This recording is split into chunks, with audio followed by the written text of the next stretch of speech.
convite de toda a organização, do CIESP, da doutora Ângela, da Samanta, e queria agradecer a presença de vocês, dizer que eu quero fazer um bate-papo bem gostoso para um sábado à tarde, né? Que eu preparei um material para que a gente vá discutir, mas que eu gostaria que vocês ficassem muito à vontade para participar pelo chat, para levantar a mãozinha para a gente conversar. Se eu não ver, Ariane, eu até arrumei um esqueminha aqui que eu consigo ver o chat, mas se eu não ver, se quiser me sinalizar também pode, tá bom? E a gente vai começar, então, nosso bate-papo, nossa conversa hoje aqui, tá? Então, eu vou falar sobre neuropsicologia, as funções cognitivas e aplicações clínicas, tá bom? Eu faço parte, vou contar um pouquinho da minha história para vocês, eu faço parte da Inclua, que trabalha com assessoria em inclusão. Então, eu sou a Carolina, sou neuropsicóloga, vou contar um pouquinho da minha história, junto com a Ivana, que é pedagoga e psicopedagoga, e a Marina, também, que é pedagoga e psicopedagoga. E a Inclua surgiu de um sonho, de uma necessidade, de uma urgência da gente ajudar os professores, as famílias, os profissionais da saúde, a se unir e se preparar para uma inclusão mais eficiente, né? Então, a gente oferece formações, cursos, assessorias nessa área. A gente vai falar um pouquinho de alguns pontos, né, em relação a isso. Deixa eu só, aqui, eu ia falar um pouquinho mais de mim aqui, então vou retomar. Então, como a Ariane comentou, eu sou psicóloga, neuropsicóloga, mestranda do programa de psicobiologia aqui da USP, já trabalho nessa área de inclusão tem um tempinho, fui picada pelo bichinho da educação, né, que uma vez que a gente começa, a gente não consegue parar mais, entendendo que a neuropsicologia ela tem que ser para além do consultório. Queria conhecer um pouquinho vocês, se vocês puderem colocar no chat, de onde vocês são, se vocês têm alguém na família, né, são familiares de alguém que está aí lutando pela inclusão, ou se é um profissional da área da saúde, educação. Eu sei que muitas vezes nós somos de todos os times, né? Acho que só tem alguém com o microfone aberto. Aí. Vocês estão me ouvindo bem?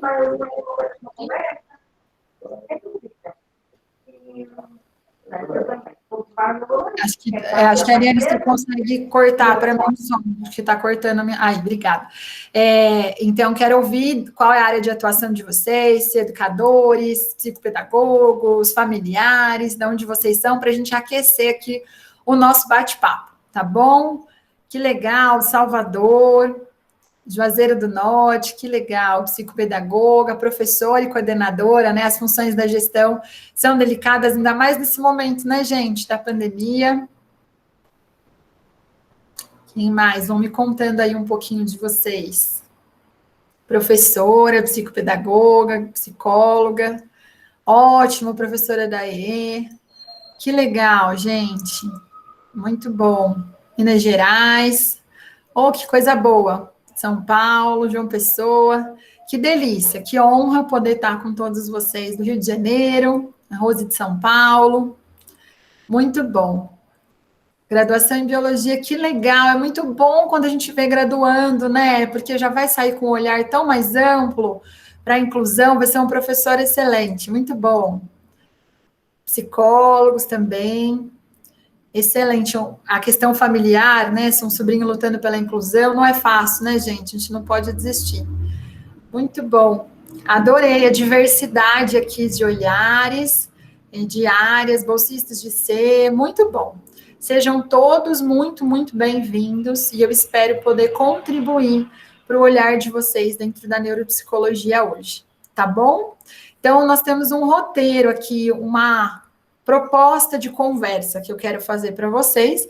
A gente vai começar entendendo, afinal, o que é neuropsicologia? A gente vai conversar um pouquinho sobre funções cognitivas e avaliação neuropsicológica e, por fim, como a avaliação neuropsicológica pode contribuir para a intervenção. Ok? Vocês topam esse roteiro comigo? Estamos todos aí? Então, vamos lá. Vamos começar do primeiro olhar. Primeiro, eu queria ouvir de vocês. Afinal, o que é neuropsicologia? Coloquem aí no chat. O que vocês pensam quando vocês ouvem essa palavra neuropsicologia? Se vocês puderem me escrevendo aí, quais são, o que a neuropsicologia faz, o que a gente avalia numa avaliação neuropsicológica, como é que vocês imaginam essa definição? Pode ir colocando, que a gente vai construir esse caminho juntos, tá bom?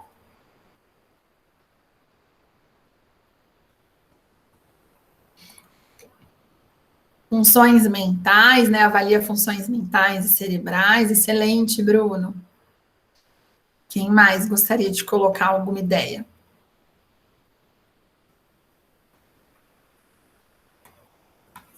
O que vocês já ouviram falar, ouviram? Porque é um termo que a gente está ouvindo bastante ultimamente, não tá? Ou é só aqui em Ribeirão Preto? Né? Eu sou aqui de Ribeirão Preto, no interior de São Paulo, gente, não contei essa parte. Aqui a gente está ouvindo falar muito de neuropsicologia, de neuroeducação, neuropsicopedagogia, enfim, vários repertórios relacionados a neurociências. Então, vamos conversar um pouquinho. Avalia o desempenho cognitivo, a Elaine colocou. Ótimo, podem ir completando aí que eu estou vendo. Faz uma ponte entre a neurologia e a psicologia, muito bom, Daisy. Muito legal, gente. Eu estou compartilhando esse artigo aqui.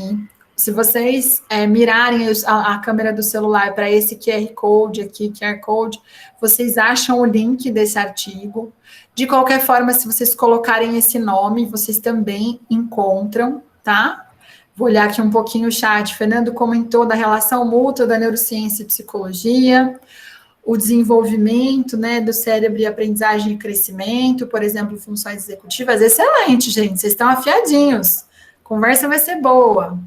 Então, aqui trazendo um pouquinho, né, o nome do artigo no chat, tá? Eu não consigo fazer as duas coisas. Se vocês quiserem tirar um print da tela, mas é neuropsicologia como ciência interdisciplinar, consenso da comunidade brasileira de pesquisadores e clínicos em neuropsicologia, tá? Ariane, você consegue pôr para mim? Porque eu não consigo digitar e continuar apresentando. Sim, tá. Carolina, vou colocar então. Eles querem que coloque o... Tudo bem, não tem problema. Se vocês, como eu falei, se vocês virarem a câmera do celular para esse quadradinho aqui em cima, vocês também conseguem acessar o link direto, mas acho legal colocar o nome sim. Esse artigo, por que ele está em português, está numa revista de neuropsicologia bem legal, latino-americana, que tem um congresso bem legal também, o SLAM. Quando tudo isso passar, a gente vai poder se reunir nesses momentos.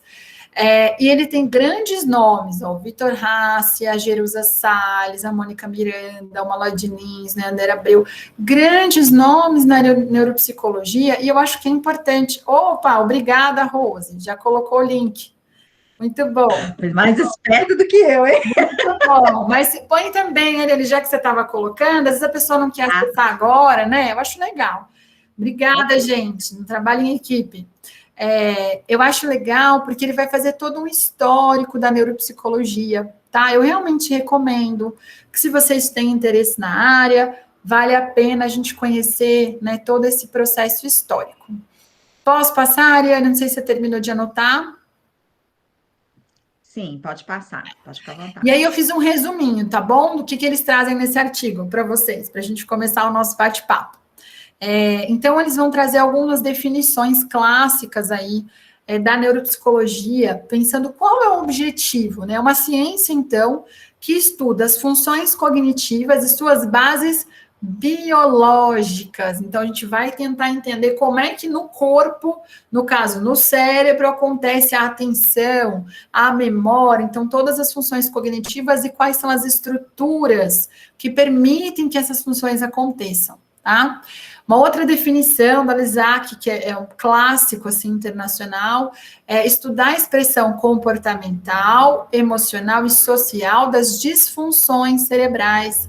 Então, é muito legal, porque a gente começa a entender quanto que a neuropsicologia ajuda a gente a compreender as disfunções.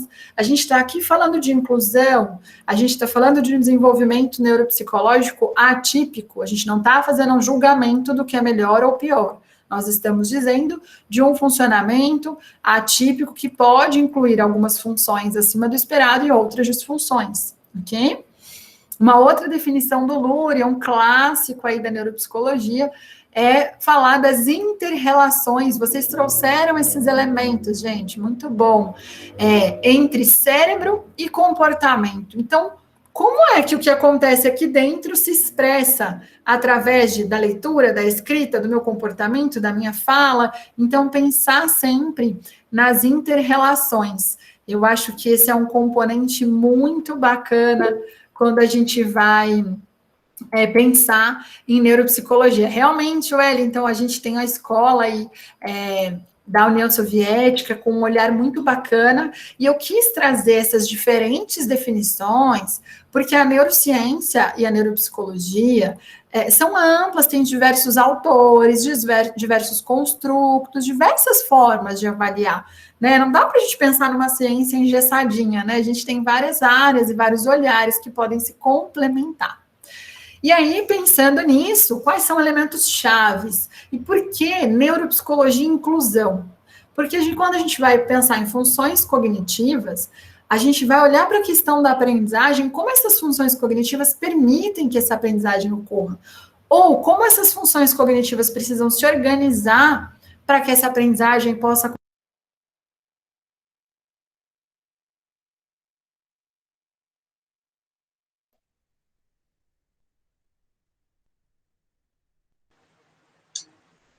Professora, seu microfone mutou.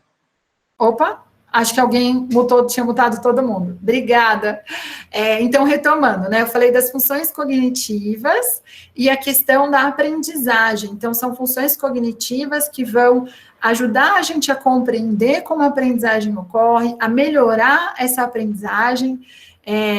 E é muito importante que a gente entenda o que é pré-requisito para essa aprendizagem e ainda mais como isso acontece quando a gente tem transtornos do neurodesenvolvimento, tá bom? Então, esse é um ponto bem importante, a gente pensar na relação de aprendizagem, funções cognitivas e transtornos do neurodesenvolvimento. E aí, a neuropsicologia pode trazer uma contribuição importante nesse sentido, tá? Eu vi que 2 pessoas levantaram a mão, podem falar.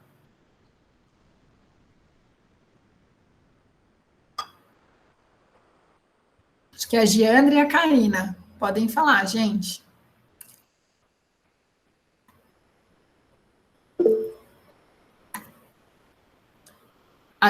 Tem que só desmutar o microfone. Eu vou seguindo, a hora que vocês... Pode ser? A hora que conseguir desmutar ou quiser escrever no chat, vocês falam, tá? Eu não estou visualizando elas que estão querendo falar. Será que saíram? Peraí, vou fechar o chat um pouquinho, para mim ver se eu consigo achá-las aqui. A Karina está aqui e a Giandra também. Os microfones estão desligados, isso? Eu não sei o que foi. Mas eu vou seguindo, pode ser? A hora que elas quiserem perguntar, pode interromper, tá, Giandra? Okay. É que às vezes a gente aperta também sem querer a mãozinha levantada, então, tá bom? Se vocês quiserem falar, pode falar. Então, olha a importância da neuropsicologia. Se eu estou falando que transtornos do neurodesenvolvimento, eu tenho algumas disfunções de ordem cognitiva, a neuropsicologia vai ajudar a gente a compreender essas disfunções, como elas ocorrem, como a gente pode intervir melhor nessas áreas, ok? Se eu estou falando de funções cognitivas, né, vamos pensar o que são essas funções? Quem arrisca aí no chat? Quais são alguns exemplos, ou quais são as funções cognitivas que a gente avalia, ou que a gente precisa em relação à aprendizagem? Escrevam aí para mim. Memória, excelente. E mais, além da memória? Linguagem, muito bom, Vanessa. Atenção, a Joelma comentou.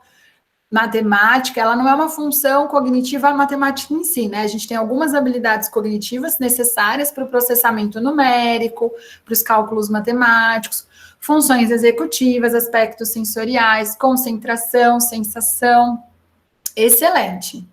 Muito bom, gente. A gente vai conversar um pouco raciocínio lógico, sobre cada uma dessas funções e como que a gente vai entendê-las para conhecer melhor sobre os transtornos do neurodesenvolvimento, ok? Primeiro, eu vou dizer para vocês onde essas funções acontecem. A gente primeiro precisa entender esse ponto. Eu sei que tem gente que já é neuropsicopedagoga ou já está estudado na área, mas eu quero falar um geral aqui para que todo mundo saiba do que a gente está trazendo. Tudo bem? Então, primeira coisa, a gente precisa entender que essas funções acontecem graças ao nosso sistema nervoso. E esse sistema nervoso tem algumas divisões que a gente faz para compreendê-lo, para estudá-lo. A primeira divisão é entre o sistema nervoso central e o sistema nervoso periférico, né? Onde está ali o sistema nervoso central, a maioria das nossas... Professora, ficou mudo novamente. Professora, Só um minutinho. Pessoal, vocês estão clicando no áudio da professora. Tem um botãozinho que a gente muta todo mundo. E aí estão me mutando. Então, cuidado só a hora que vocês forem trocar, deixar o microfone mudo ou não, tá bom? Que senão eu fico sem falar. Mas vamos lá, é bom que vocês vão avisando que eu já volto e continuo falando. Então, o sistema nervoso central é o encéfalo, é a medula, e o sistema nervoso periférico, todas as conexões, então, dessas regiões com o meio. A informação precisa entrar e sair, né, gente? O cérebro não está andando sozinho na rua, ele tem um corpo. Dentro do sistema nervoso central, a gente tem uma segunda divisão, então, a medula e o encéfalo, e dentro dessa divisão aí do encéfalo, a gente tem áreas, né, áreas específicas. Então, eu tenho o cerebelo, que é essa bolinha aqui embaixo, eu tenho o tronco encefálico e eu tenho o cérebro como um todo, que pode ser dividido aí numa parte mais em cima, que é o telencéfalo, e o diencéfalo, tá bom? Eu não quero que vocês fiquem pensando nesses nomes, não, tá, gente? Não assustem, não desistam, vamos continuar juntos até 5h20. É mais para a gente ter uma ideia desse todo, do que a gente está falando, porque fica tão abstrato e tudo virou neuropsicologia agora. Então, vamos entender do que a gente está falando, onde essas funções acontecem, tá? Então, é bem importante a gente olhar para isso. E aí, pensando só lá no cérebro, a gente tem divisões do córtex, onde estão a maior parte dos nossos neurônios. E aí, tem divisões em lóbulos cerebrais que têm funções mais específicas. Mas essas funções não acontecem sozinhas. Por exemplo, vocês estão me ouvindo, me vendo e vendo o slide. Então, vocês estão recebendo estímulos de várias vias diferentes. E, embora o lobo occipital seja responsável pela parte visual e o lobo temporal pela parte auditiva, vocês estão integrando tudo isso para compreender a minha fala. Certo? Então, o primeiro ponto é, embora a gente tenha muitas divisões do sistema nervoso, as funções acontecem de forma integrada, ok? E aí eu vou trazer, a gente também poderia ficar assim, uns 5 dias discutindo tipos de divisões do cérebro, formas diferentes de analisar ou entender. Mas eu quis trazer aqui para vocês um olhar das unidades funcionais do Luria. Por quê? Porque são unidades que trazem uma percepção um pouquinho mais integrada dessas funções. E eu acho que ele se aplica muito bem a essa questão da educação e da aprendizagem. Então, para o Luria, né, a gente teria a primeira unidade funcional, que envolve tronco encefálico e toda a conexão desse tronco encefálico com a área pré-frontal, que é aqui da frente. Tem a ver, gente, com vigilância e metabolismo, com orientação da atenção. Então, para vocês estarem aqui, o coração tem que estar batendo, vocês têm que estar respirando, né? O olho tem que estar aberto, tem que ter tônus muscular para vocês estarem sentado e não deitado. Então, tudo isso está funcionando e vocês estão, né, pelo menos direcionando o olhar, a atenção de vocês para a minha fala, para o computador.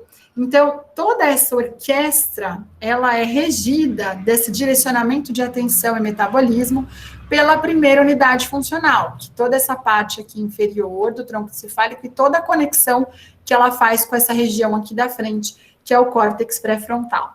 Quando eu tenho um TDAH, essa é uma área, uma unidade funcional que costuma estar bem alterada nesses casos. Vão entendendo essa relação, né? Quando a gente pensa em neuropsicologia, eu quero entender comportamento, função cognitiva e a característica cerebral, né, a questão cerebral disso, e, por outro lado, os transtornos do neurodesenvolvimento, como é que a gente pode conversar, né, com tudo isso. A segunda unidade funcional, ela tem outra função, gente.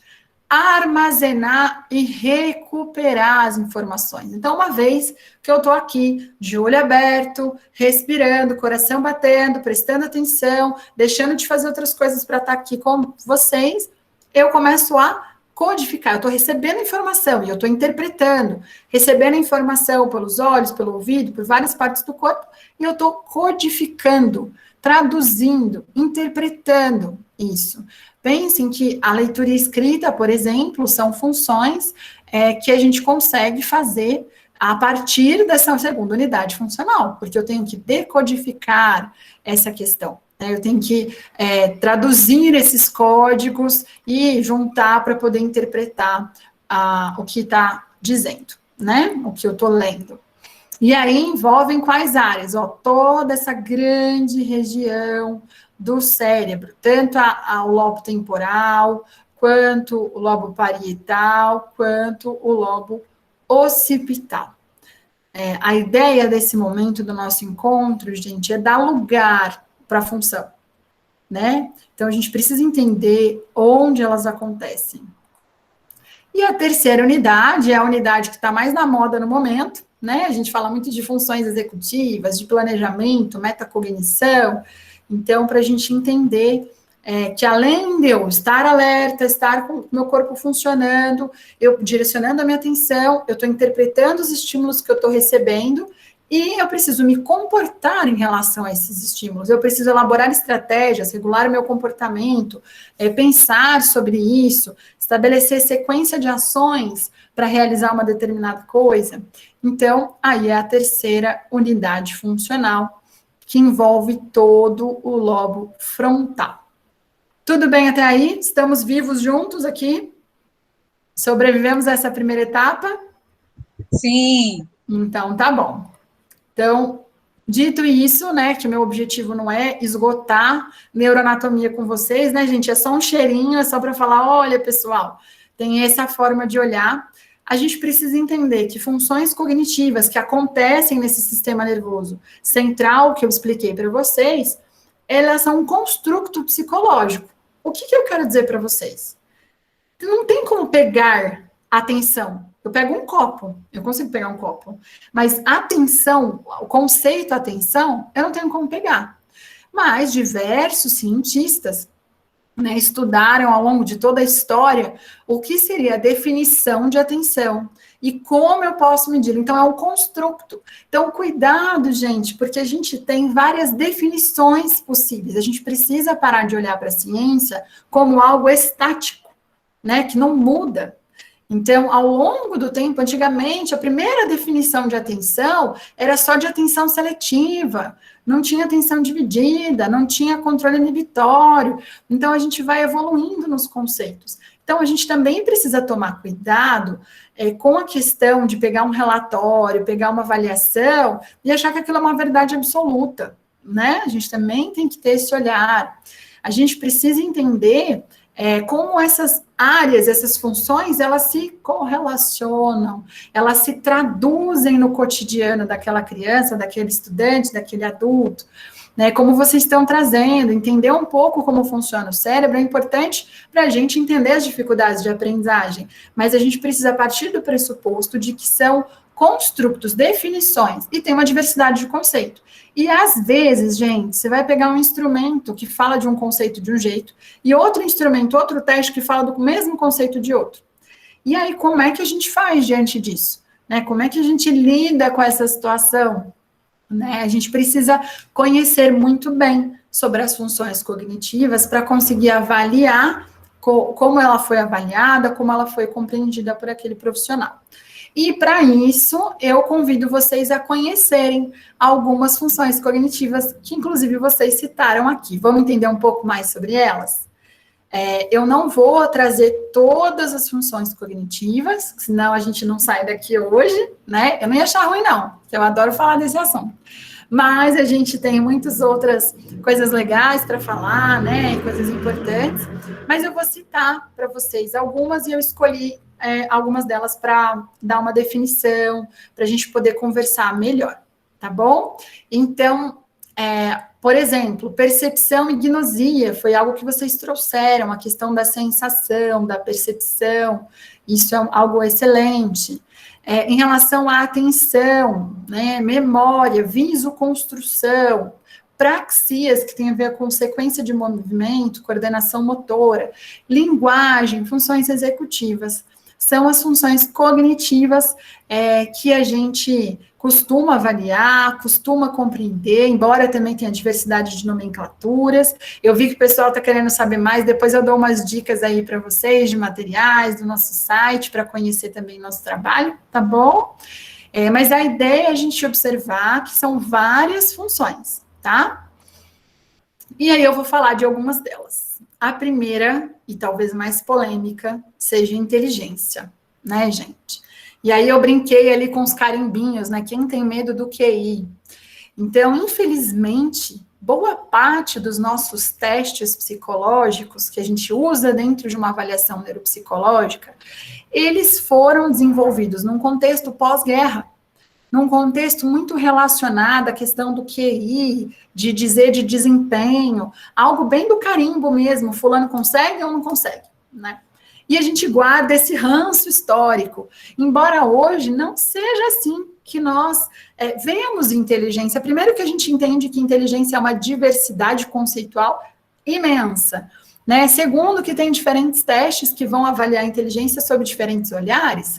Então, avaliar a inteligência é importante dentro de uma avaliação neuropsicológica, considerando esses contextos que eu trouxe para vocês. E aí, eu estou fazendo uma ressalva, esse também é um outro artigo, que para eu mandar para vocês eu tenho que sair da apresentação, que é bem legal, chama Alterações Cognitivas na Esquizofrenia, atualização. É um artigo de 2010, mas que ele traz essa figura bem bonitinha. Essa figura é um modelo teórico, tá, de inteligência, que é usado em vários testes neuropsicológicos, que a gente costuma ver bastante por aí, como o VISC, né, que vocês devem ter ouvido falar, pega avaliação, sempre tem o VISC, e o que é um dos modelos teóricos, eu acho importante deixar isso claro, mas o que eu acho legal dele, gente? Que eu queria trazer para vocês. Que a gente tem um fator geral de inteligência, tá? Mas que esse fator geral, ele está relacionado a várias outras habilidades. Uma inteligência fluida, que tem mais a ver com raciocínio lógico, independente do meu repertório anterior. O conhecimento quantitativo, uma inteligência cristalizada, que tem a ver já com o repertório que eu vivi, escolarização, que depende do contexto e da experiência que eu tive. Por isso, quando eu faço uma avaliação neuropsicológica, usando um instrumento que foi validado numa determinada região ou com uma determinada população, que tem um repertório cultural muito diferente da população que eu vou usar, eu tenho que tomar muito cuidado para não usar um instrumento de inteligência cristalizada, e sim de inteligência fluida, que não depende do repertório cultural.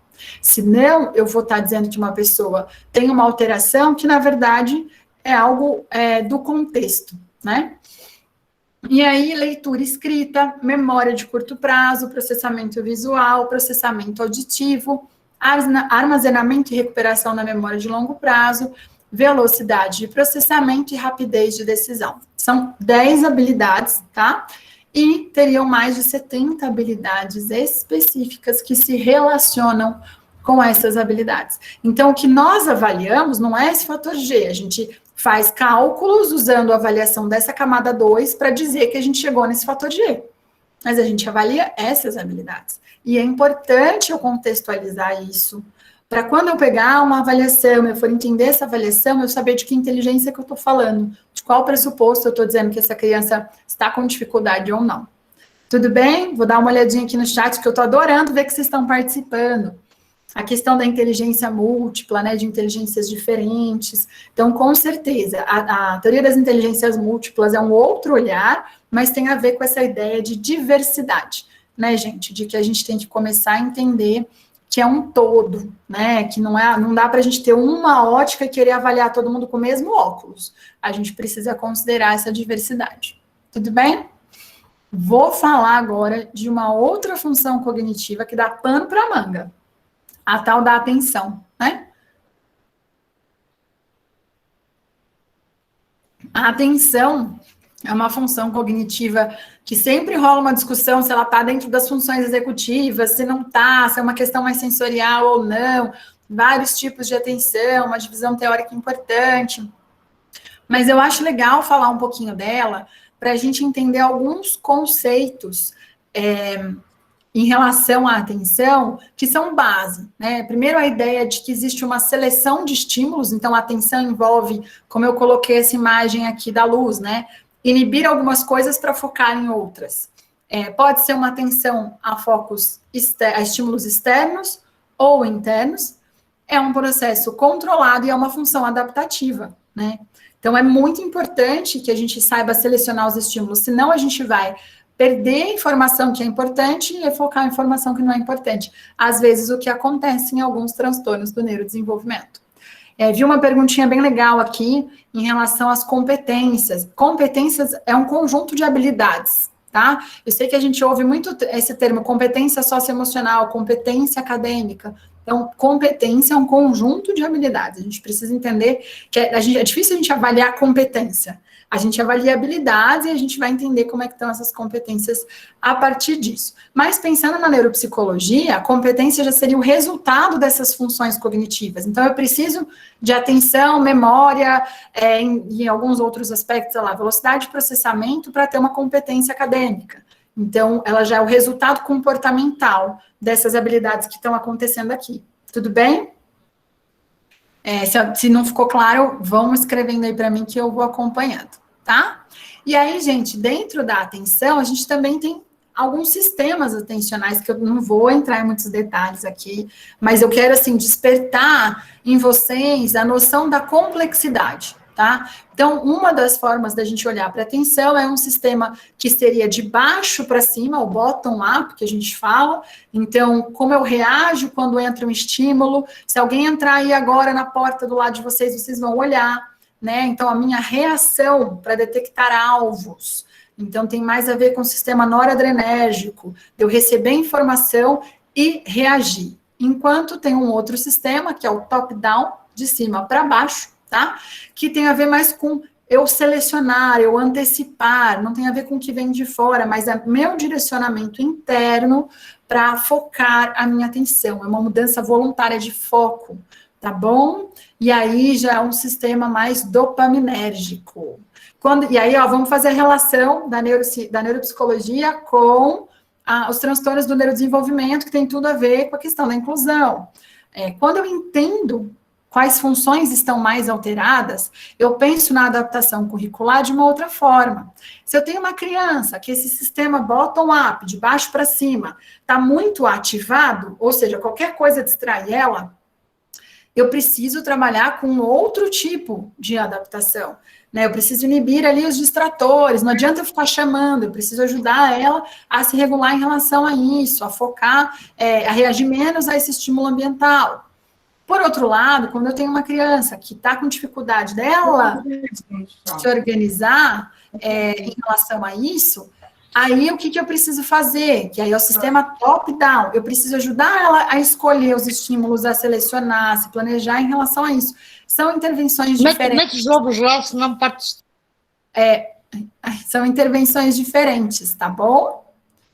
Bom, em relação à atenção, também tem uma outra forma da gente entender esses sistemas, que seria um sistema de alerta. Então, primeira coisa, a minha reação, por exemplo, que acabou de acontecer. Alguém estava com o microfone aberto, eu parei. Eu tive uma reação que é inata, né? É o sistema de alerta. Algum estímulo mudou. Eu preciso reagir àquilo, né? A questão da sustentação, de eu manter a minha atenção ao longo do tempo. A questão da seletividade, vocês estão aí na frente do celular ou do computador priorizando o que eu estou falando ao invés de outros estímulos do ambiente.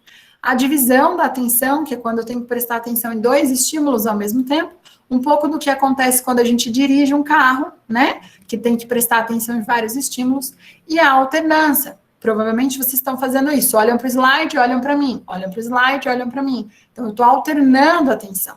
E eu preciso entender que eu posso ter uma criança com uma facilidade na alternância e uma dificuldade na sustentação. Então, o que eu tenho que fazer? dá tarefas curtas e alternadas. Faz 2 exercícios, para um pouquinho, faz outros 2, para um pouquinho. Por outro lado, se eu tenho uma dificuldade importante com a criança em relação ao alerta, ela demora para começar a fazer, não adianta eu dar pausas, eu preciso dar mais tempo. E isso, a avaliação neuropsicológica ajuda muito a gente a entender como esse processo está acontecendo, ok? Antes de eu falar de funções executivas, eu vou responder, vou comentar aqui um pouquinho do chat. A Gisilene falou da questão da distração. Exato, Gisilene, a gente precisa identificar quais são as melhores estratégias, qual é o momento que ele distrai mais. Se dá para a gente trabalhar com alternância, se a questão é de sustentação, se a questão é da reação. Então, a avaliação neuropsicológica ajuda, mas a gente compreender mais sobre essas funções também pode ajudar a gente a testar novas estratégias, tá? Dentro do TDAH a gente tem bastante essa dificuldade, realmente. E aí eu quero falar de um conceito que vocês citaram, então vocês já estão de parabéns só por terem citado funções executivas, né? Isso é muito legal da gente ver. E aí, de qualquer forma, eu vou trazer alguns conceitos em relação a isso. A analogia que eu faço, que eu acho que é a melhor, uma forma simples, né? Não a melhor forma, uma forma simples da gente compreender é pensar na questão das ferramentas. Do lado esquerdo, a gente tem um kit cirúrgico, né? E do lado direito, nós temos uma caixinha de ferramentas. Vocês acham que esse tipo de material de ferramenta é importante para a nossa sociedade? Coloquem aí no chat. É importante o ser humano ter desenvolvido ferramentas como o kit cirúrgico? E é importante o ser humano ter desenvolvido ferramentas como o alicate, o martelo? E qual desses kits é mais importante? O kit cirúrgico ou o kit de ferramentas? O que vocês acham? Depende da situação, ambas têm a sua importância, exatamente. Não adianta eu querer fazer uma cirurgia num bebê usando uma ferramenta, ou não adianta eu querer consertar um avião usando uma ferramenta super fina de um kit cirúrgico, né? Então, saber usar a ferramenta correta, como a Rosilda colocou, faz toda a diferença, exatamente, pessoal. E quem organiza essas funções cognitivas são as nossas queridas funções executivas, né? Essa é a ideia, ela que vai selecionar e falar assim, peraí, agora é hora disso, agora é hora daquilo, tá? Então, esse é um ponto bem importante da gente compreender. Tem vários modelos teóricos de função executiva, eu também poderia passar uns 5 dias aqui batendo um papo com vocês sobre isso, mas o que eu quero destacar é um modelo da Adele Diamond, né, que vai falar de 3 grandes funções que vão permitir que a gente desenvolva outras habilidades. Então, o controle inibitório, a memória de trabalho e a flexibilidade cognitiva. Já vou responder sua pergunta aqui, Luciano, tá bom? Então, é bem importante a gente compreender a base, né, dessas funções, para depois eu trabalhar planejamento, raciocínio e resolução de problemas. Controle inibitório, gente, é o nosso freio, é o pensar antes de agir, é inibir respostas automáticas. Enquanto flexibilidade é a capacidade que eu tenho de alternar entre essas respostas, saber qual é o melhor comportamento dependendo do ambiente, tá? E, por fim, e não menos importante, a memória de trabalho, que é ela que faz a gente entender o que o outro está falando. Vocês estão aí ouvindo eu falar blá, blá, blá, blá, blá, blá, blá, blá, blá, e vocês estão armazenando, categorizando e aí mandando para a memória. Quem organiza, seleciona as informações mais relevantes, ou ouve essas informações e organiza uma pergunta, é a memória de trabalho. Ela é a nossa memória RAM aqui do computador chamado cérebro, né? Então, com tudo isso, a gente consegue desenvolver habilidades mais complexas, até mesmo como flexibilidade, criatividade, resolução de problemas, raciocínio e planejamento, tá? E quando é que essas funções executivas são desenvolvidas? Esse é um material da Fundação Maria Cecília Souto Vidigal, que é muito bacana, tem vários documentos de acesso público, em relação a funções executivas, tá? Eu realmente recomendo que vocês tenham contato com a esse material. O nome da fundação é Maria Cecília Souto Vidigal, tá bom? Se vocês colocarem no Google, vocês acham o site. E aí, olha que legal, olha como as funções executivas vão se desenvolvendo. Gente, aqui, até os 5 anos, é o pico do desenvolvimento das funções executivas. Exato, ela então citou a questão das podas neurais e da primeira infância, exatamente. Depois, ela continua se desenvolvendo, a gente tem uma segunda subidinha aqui, até no período da adolescência, ok? E depois a gente vai manter, né, manter esse desempenho. Então, olha a importância do estímulo precoce às funções executivas e da intervenção para as pessoas com transtornos do neurodesenvolvimento também terem esse olhar para as funções executivas, porque essas funções costumam estar alteradas de formas diferentes, e aí respondendo um pouco a sua colocação, Luciano, de que a gente precisa personalizar, né, esses atendimentos, entender quais são as dificuldades, e para eu personalizar eu preciso avaliar para saber o que está alterado, para depois poder intervir de uma forma mais adequada, porque não é da mesma forma que elas estão alteradas, essas funções cognitivas, dependendo do transtorno, tá bom? Então é importante. Quanto às crianças com síndrome de Down, a gente vai ter um perfil cognitivo específico, isso que é legal da neuropsicologia, a gente começa a entender os perfis cognitivos de cada transtorno do neurodesenvolvimento, lembrando que cada criança, cada pessoa é única. Não é porque, em geral, pessoas com autismo têm uma facilidade com a parte visoespacial que todas as pessoas com autismo vão ter. Vamos lembrar disso, tá, gente? Então, com crianças com síndrome de Down, eu vou encontrar disfunções executivas, sim, mas não necessariamente num padrão muito específico, tá bom? Aqui é também a referência desse artigo, ele está em inglês, da Adele Diamond, mas quem quer saber mais sobre funções executivas com material em português, eu estou colocando aqui no chat o nome dessa fundação. Tem um monte de material, gente, lá no site. PDF, tudo de graça em português, muito legal. Maria Cecília Souto Vidigal é a fundação, tá bom?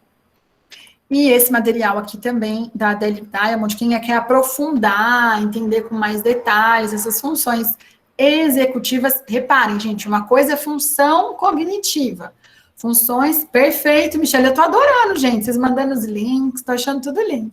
Uma coisa são as funções cognitivas, elas incluem atenção, memória, aprendizagem, inteligência, funções executivas, enfim, todo esse repertório. Outra coisa são as funções executivas, que organizam as funções cognitivas, tudo bem? Então, pensando nisso, esse modelo aqui da Adele Diamond, ele traz uma relação entre as funções bem interessante. Daqui em inglês eu já vou traduzir para vocês, mas só para a gente pensar em complexidade, tá? Eu fiz uma versão aqui simplificada, para vocês compreenderem um pouco como essa interação, né, essas funções acontecem. Lembrando, né, gente, nada no nosso cérebro, no funcionamento biológico, de forma geral, ele acontece tão didático assim, né, as coisas, elas são dinâmicas, mais amplas, interrelacionadas, mas é uma ideia para a gente compreender, né, como tudo isso está acontecendo lá dentro, né? Então, o controle inibitório, ele vai inibir as respostas automáticas, então, agora eu tô com vontade de comer, tô com vontade de tomar banho, mas eu não vou fazer isso porque agora eu tô dando uma aula, né? O controle da interferência, o mundo tá acabando aqui do lado, mas eu preciso focar aqui em vocês. Então, o controle inibitório, ele seria uma função bem importante, a gente podia até colocar aqui embaixo a questão da atenção, bem próxima ao controle inibitório. A capacidade que eu tenho desse controle inibitório de forma mais ampla, a gente costuma chamar de autorregulação.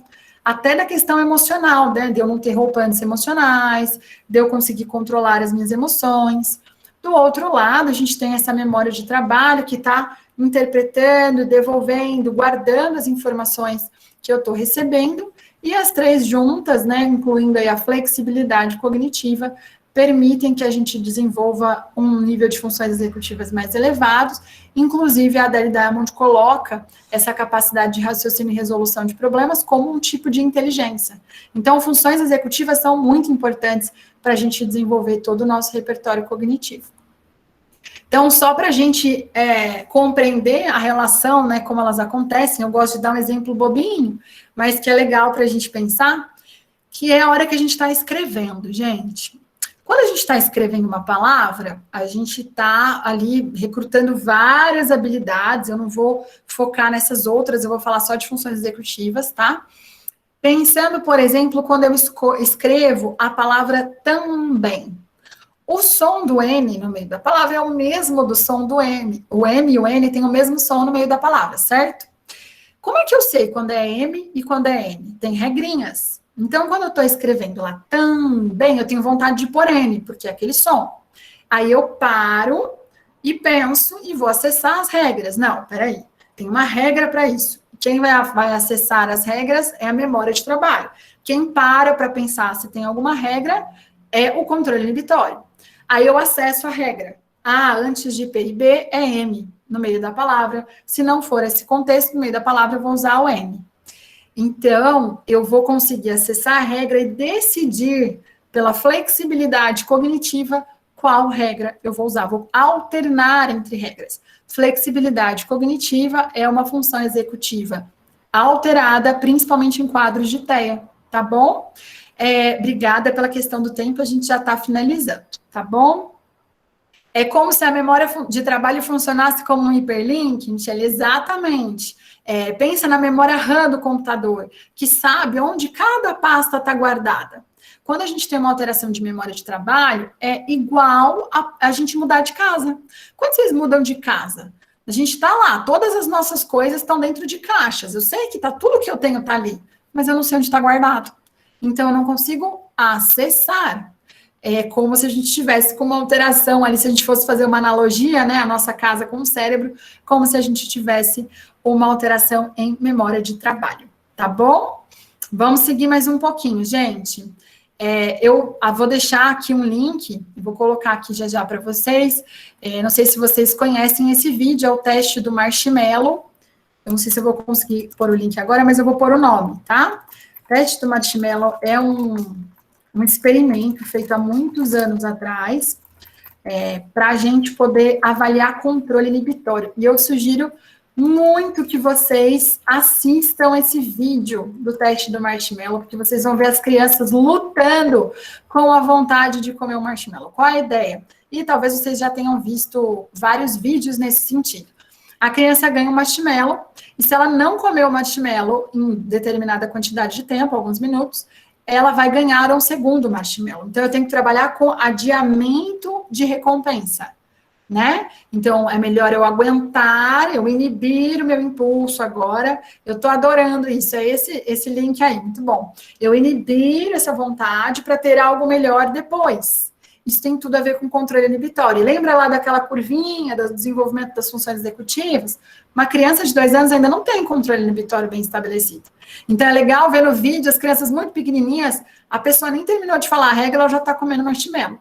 Outras crianças mais velhas vão tentando recursos, não olhar para o doce, ficar se mexendo, se distraindo, para conseguir aguentar a vontade e não comer, e conseguir inibir esse comportamento. Então, é bem legal.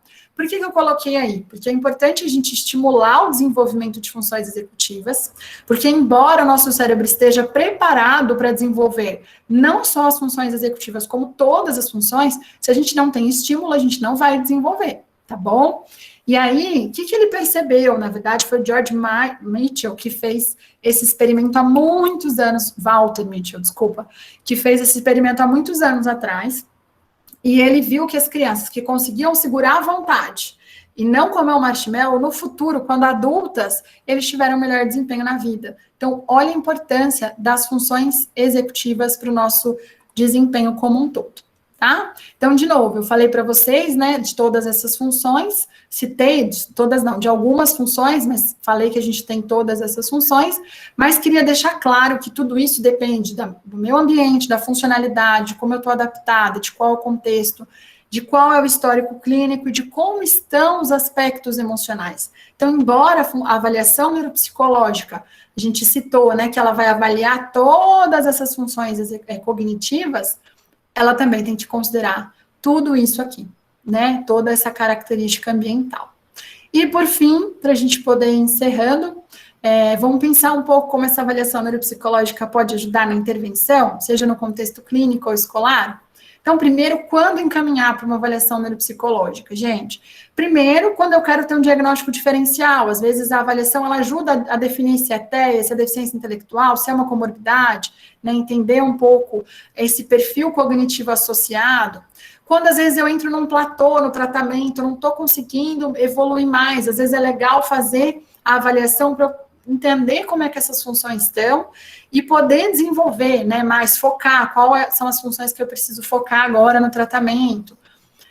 Avaliar o custo-benefício, então qual é o momento ideal para fazer? Porque é uma avaliação longa, que demanda bastante da criança, né, qual o objetivo, o que eu espero ter desse resultado? Não é para a gente sair avaliando todo mundo à torta direita, né?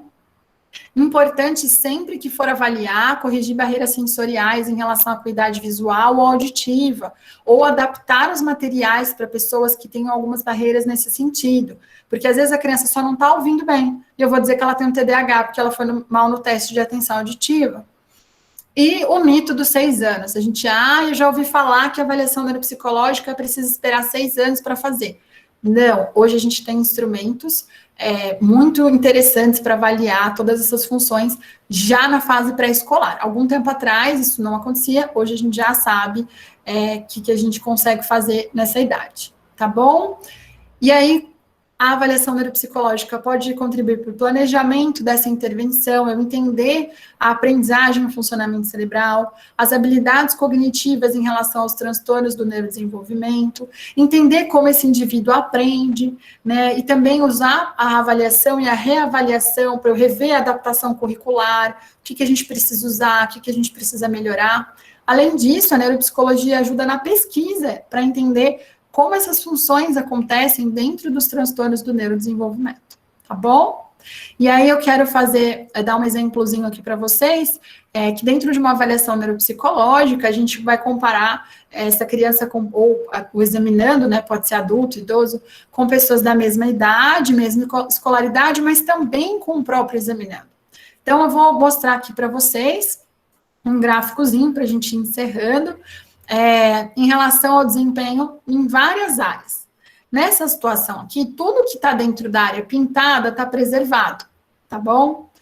Então, em tese, eu não tenho nada prejudicado, em tese, tá? Só que, vocês estão vendo essa discrepância, essa diferença? Enquanto eu tenho áreas que estão bem próximas da borda, que seriam áreas que estão muito boas, eu tenho áreas bem próximas aqui de baixo, que não estão tão bem. Essa discrepância ajuda a gente a entender algumas questões. Por exemplo, uma memória fonológica, memória verbal, memória semântica e consciência fonológica alterada é característica de um quadro que eu tenho certeza que vocês já conversaram no nosso encontro. Por exemplo, a dislexia. Enquanto eu tenho uma velocidade de processamento muito boa, uma habilidade com figuras boas, não tenho prejuízo no controle inibitório, tenho uma inteligência preservada. Então, quando eu comparo com crianças da mesma idade, ela nem está abaixo. Mas quando eu comparo ela com ela mesma, o que ela me apresenta de potencial aqui? O que ela me apresenta de potencial aqui, eu posso sugerir e adaptar algumas intervenções. Por exemplo, na escola, eu posso sugerir o uso de figuras, cores, mapas e esquemas, porque eu vi que ela tem uma boa habilidade. Esse índice aqui do VISC, ele fala da parte visoespacial, tá? Aqui um tempo maior para realizar as atividades, porque a memória de longo prazo foi melhor que a memória de curto prazo, quer dizer que a criança demora para acessar, mas ela acessa. Aqui, a questão do índice de memória operacional, que não está tão bom, eu vou grifar os comandos e palavras-chave para ela focar a atenção e o direcionamento da compreensão dela naquilo que é mais importante. E como ela tem dificuldade para acessar a memória verbal no primeiro momento, mas no longo prazo ela vai bem, eu usar pistas para o acesso à informação. Então, eu estou fazendo uma pergunta do que é a fotossíntese, então eu vou dando dicas nesse processo para ela conseguir chegar na resposta. Isso ajuda ela a fazer esse acesso semântico, acesso à informação. Acho que alguém... E aí, para a gente encerrar, eu queria agradecer muito a atenção de vocês, dizer que eu estou à disposição, como eu falei, aqui só está faltando um Czinho, gente, agora que eu vi, mas é incluaeducacional.com.br. A gente tem vários textos lá no nosso site, tem e-books gratuitos, inclusive alguns é feito em parceria com a Samantha, que é uma das organizadoras aí do evento, para que a gente possa continuar essa conversa. Eu espero que essa conversa tenha dado um gostinho de quero mais e ampliado um pouco a visão de vocês, tanto do que é a neuropsicologia, o que são essas funções cognitivas e como a gente pode aplicar, inclusive na adaptação curricular, como eu citei ali umas dicas práticas, considerando essa criança, né, esse estudante. Ok? Muito obrigada aí pela atenção. Eu não vi se tem alguém que quiser fazer alguma pergunta. Agora, a Ariane direciona aí a gente um pouquinho. Obrigada, pessoal. Nós que agradecemos, né? Que excelente! Eu que também sou aqui estudiosa da neurociência, tinha hora que até voava aqui das minhas obrigações. Tão bacana que foi a apresentação da doutora Carolina. O chat está aqui, todo mundo agradecendo, dando os parabéns, querendo saber mais, perguntando, né, querendo fazer perguntas sobre a última aqui que eu estou vendo, parabéns pela oficina, eu como futura professora do ensino fundamental 1 e 2, estou aprendendo muito, né, palestra excelente, pena que as minhas perguntas são muitas, mas era aí, ó, a doutora Carolina deixou disponível as redes dela, pode fazer contato, fazer as perguntas.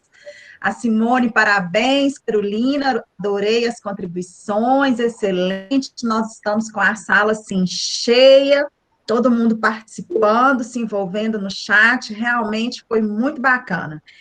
Em nome da CIESP, né, doutora Carolina, gostaríamos de agradecer a sua participação, a sua contribuição nesse momento muito valioso, que está sendo o primeiro, né, workshop de ciência, relacionamento familiares e família.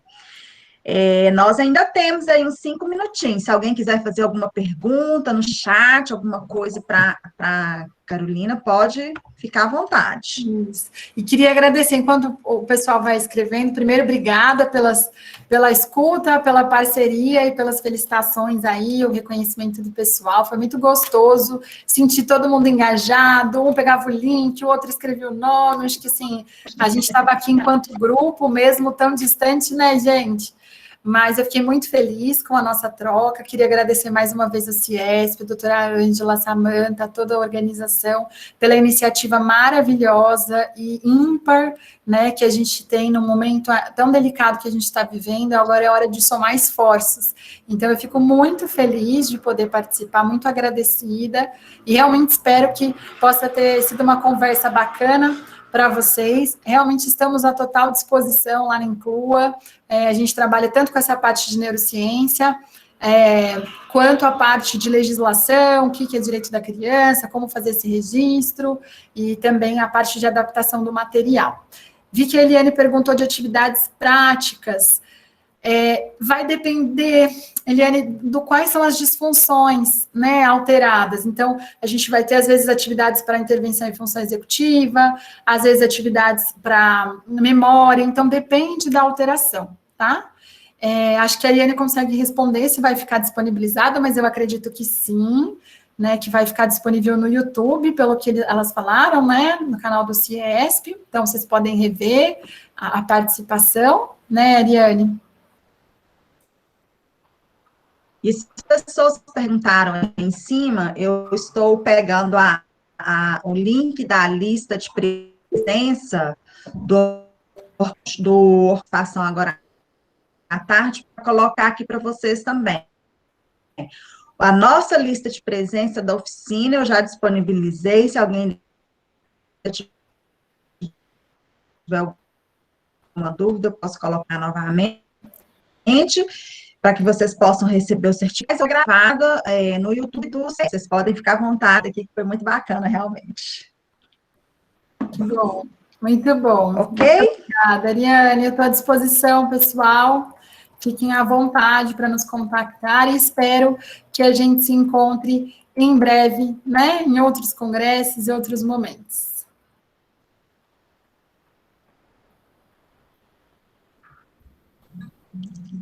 Presencialmente, com certeza, será um prazer. Vou colocar para vocês agora aqui no chat, então, o link da nossa oficina, que já foi disponibilizado, vou colocar novamente, e vou colocar também o link do workshop da parte da tarde, tá? Então, quem não assinou, quem não preencheu, ainda tem a oportunidade, tá? Só um minutinho que eu vou fazer isso, então. Enquanto isso, se vocês quiserem perguntar, fiquem aí à vontade. Eu vi que alguém perguntou do contato, pode procurar, inclua, né? Eu faço parte, então a gente se vocês entrarem em contato, vão direcionar o contato para mim, se for uma pergunta específica, tá bom? Vou colocar o nosso Instagram aqui. E o nosso site, agora com o C certinho, que eu vi depois, que eu tinha esquecido. Aí, tá bom? Vocês podem entrar em contato, temos e-books, vários materiais gratuitos também para divulgar, né, essa informação.